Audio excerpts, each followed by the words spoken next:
अस्सलाम वालेकुम viewers, welcome to champion learnings.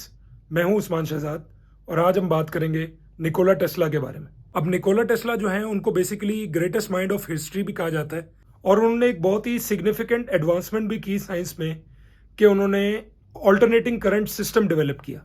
अब अगर हम टेक्नोलॉजी की बात करें तो टेस्ला जो थे वो बहुत ही बड़े विजनरी थे और वो ना सिर्फ अमेजिंग आइडियाज सोचते थे बल्कि उनको प्रैक्टिकली करते थे, एक्सपेरिमेंट करते थे और सक्सेसफुल भी होते थे उसमें। अब उनका ये था कि वो हमेशा अपनी इन्वेंशंस पे फोकस रहते थे और हमेशा नेक्स्ट इन्वेंशन के बारे में सोच रहे होते थे। तो वो इतना ज़्यादा डूब जाते थे अपने काम में कई बार कि उनको पैसे का ख्याल ही नहीं रहता था, कमर्शियल सक्सेस का ख्याल ही नहीं रहता था। अब उनके टाइम पे ऐसे इन्वेंटर्स थे जिन्होंने बहुत सारी डिस्कवरीज की और बहुत पैसे कमाए, लेकिन टेस्ला ने बहुत ज़्यादा पैसे नहीं कमाए। अब ये चीज़ शो करती है कि कुछ इन्वेंटर्स होते हैं दुनिया में जो कि इतना ज़्यादा डूब जाते हैं अपने काम में और इतने मगन हो जाते हैं और इतना ज़्यादा उनको खुशी मिलती है उस चीज़ से कि वो पैसे कमाने का भी टाइम नहीं बचता उनके पास। और वैसे देखा जाए तो बिजनेस मतलब प्रॉब्लम सॉल्विंग का ही नाम है। अगर कोई डिस्कवर करता है, कुछ नया इन्वेंट करता है जिससे लोगों की लाइफ में वैल्यू ऐड होती है और लोगों की लाइफ आसान होती है, तो वो बहुत पैसे कमा सकता है। उसकी कोई लिमिट नहीं है कि वो कितने पैसे कमा सकता है। लेकिन टेस्ला का ये था कि जो भी अपने इन्वेंशन से कमाते थे वो नेक्स्ट इन्वेंशन पे लगा देते थे या उसी इन्वेंशन में और ज़्यादा डीप में जाने के लिए इन्वेस्ट कर देते थे उसी पैसे को।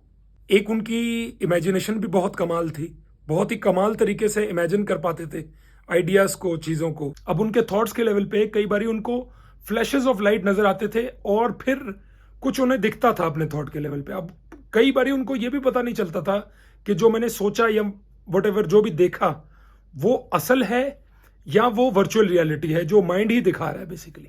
बल्कि उनके बारे में ये किस्सा मशहूर है कि उन्होंने एक बारी नियाग्रा फॉल्स के नीचे कोई टरबाइन टर्न होता देखा अपने थॉट्स के अंदर ही, और एक्चुअल में उन्होंने वो बात में वो चीज़ अचीव की।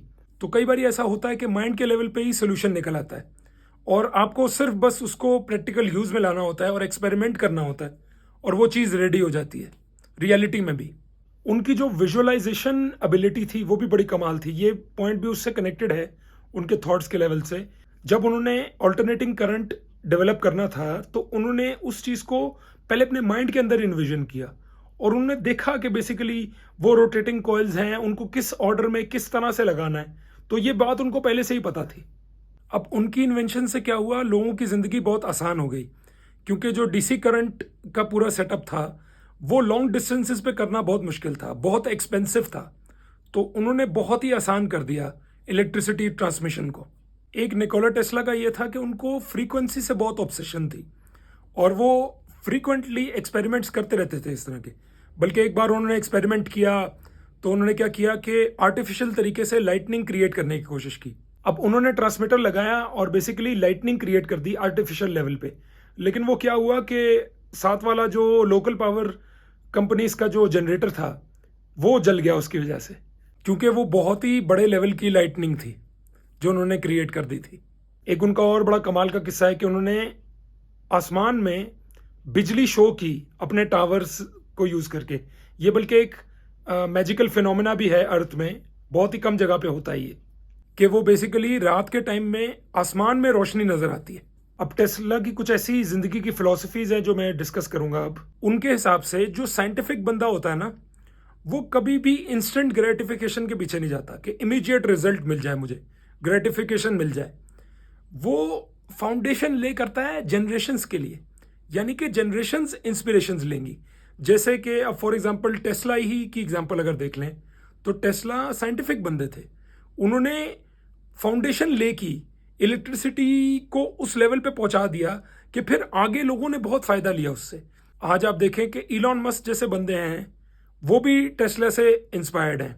उन्होंने पूरी की पूरी कंपनी खड़ी कर दी इलेक्ट्रिक पावर्ड व्हीकल्स की because of inspiration from Tesla. तो ये जो कुछ इन्वेंटर्स होते हैं ना, उनकी बहुत आगे की सोच होती है। वो सिर्फ अपनी जिंदगी तक ही नहीं सोचते बल्कि आगे आने वाली जनरेशन्स के लिए सोचते हैं। और ऐसे फिर जो लोग होते हैं इनको 100 साल के लिए, 200 साल के लिए भी याद रखा जाता है क्योंकि इनकी ऐसी थिंकिंग होती है फ्यूचर के बारे में।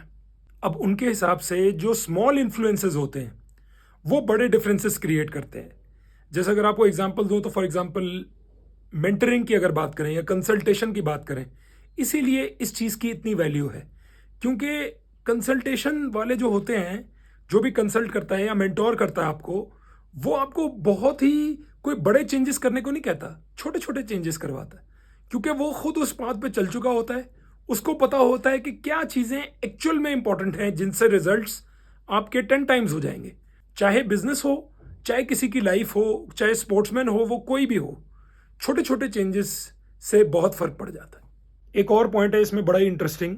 अब टेस्ला के अकॉर्डिंग अगर आपको अपनी रियलिटी को चेंज करना है तो बेसिकली आपको मैथमेटिकल कैलकुलेशंस में दिमाग नहीं लगाना है, बल्कि वो कहते हैं कि प्रैक्टिकल एक्सपेरिमेंटेशन पे दिमाग लगाओ, क्योंकि असली जिंदगी के डायनेमिक्स बिल्कुल अलग होते हैं। जैसे फॉर एग्जांपल किसी फिल्म की आपने स्क्रिप्ट लिखी, कोई राइटर है, डायरेक्टर है, उन्होंने स्क्रिप्ट लिख ली। अब जब उसको एक्चुअल में एग्जीक्यूट करने जाते हैं तो डायनेमिक्स बिल्कुल चेंज हो जाते हैं। बहुत सारी बार ऐसा भी होता है कि आप बजट एक्सीड कर जाते हैं और आपको कई बार समझ नहीं आती। अब आपने पेपर पे एक सीन लिख दिया, लेकिन जब उसको एक्चुअल में करने जाएंगे तो डायनेमिक्स बिल्कुल फर्क होंगे। तो बेसिकली कैलकुलेशंस करना एक चीज है और एक चीज को एक्चुअल में अप्लाई करना, एग्जीक्यूट करना एक बिल्कुल डिफरेंट चीज है। अब उनके हिसाब से जब भी आप कोई सक्सेसफुल इन्वेंशन करते हैं और जब आप अचीव कर लेते हैं उसको, तो आपको जो इमोशंस होते हैं वो इमोशंस आपको उस दुनिया में कहीं नहीं मिल सकते। जैसे फॉर एग्जांपल कि फुटबॉल में जैसे कोई फुटबॉलर है, वो गोल करता है। अब उसने एक स्पेशल तरीके से गोल किया, फॉर एग्जांपल कोई लॉन्ग रेंज गोल किया, तो उस फुटबॉलर के लिए वो लॉन्ग रेंज गोल जो है वो एक इन्वेंशन से कम नहीं है। और जो इमोशंस उसके उस टाइम पे होंगे ना, आई डोंट थिंक कि उसको प्रैक्टिस में या मैच के किसी भी टाइम पे ऐसा फील हुआ होगा। एक निकोला टेस्ला का बड़ा ही कमाल का कोट है, if you want to find the secrets of the universe, think in terms of energy, frequency and vibrations. अब इसका मतलब बेसिकली ये है कि दुनिया में ऐसी बहुत सारी चीजें हैं जो हम अपनी इन आंखों से देख ही नहीं सकते।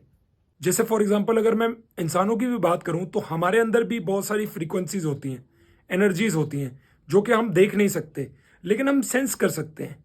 जैसे कई बारी हम कहते हैं कि यार किसी और बंदे के साथ मेरी फ्रीक्वेंसी नहीं बैठ रही, यानी थिंकिंग हमारी थोड़ी डिफरेंट है। उसके अलावा एनर्जीज भी हम डिटेक्ट कर सकते हैं। कई बारी हमें नेगेटिव एनर्जी फील हो रही होती है दूसरों में, तो वो भी एक ऐसी चीज़ है। जैसे अगर मैं ब्रेन की इंडिविजुअल लेवल पे बात करूं तो बहुत सारी डिस्कवरीज हुई हैं ब्रेन के ऊपर भी, बहुत सारी स्टडीज हुई हैं, बहुत सारी रिसर्चेज हुई हैं, लेकिन पूरी तरह से इंसान कभी भी ये नहीं समझ सका कि ब्रेन कैसे काम करता है। आज तक साइंटिफिक रिसर्चेज ब्रेन के ऊपर चल रही हैं। एक हमारी वाइब्रेशंस भी होती हैं जिसको हम वाइब्स कहते हैं बेसिकली। तो कई बार ऐसा होता है कि हमारी वाइब जो है वो मैच नहीं हो रही होती दूसरे के साथ, तो हम कहते हैं कि नहीं यार हमारी वाइब्स में डिफरेंस है। तो ये बेसिकली ये सब चीज़ें होती हैं, ये नज़र नहीं आती लेकिन एक्चुअली आप इनको फील कर सकते हो। और टेस्ला के हिसाब से अगर आप इन पे और ज़्यादा स्टडी करो और रिसर्च करो और इन पे ज़्यादा काम करो तो आप अपनी जो प्रोग्रेस है उसको बहुत टाइम्स मल्टीप्लाई कर सकते हो।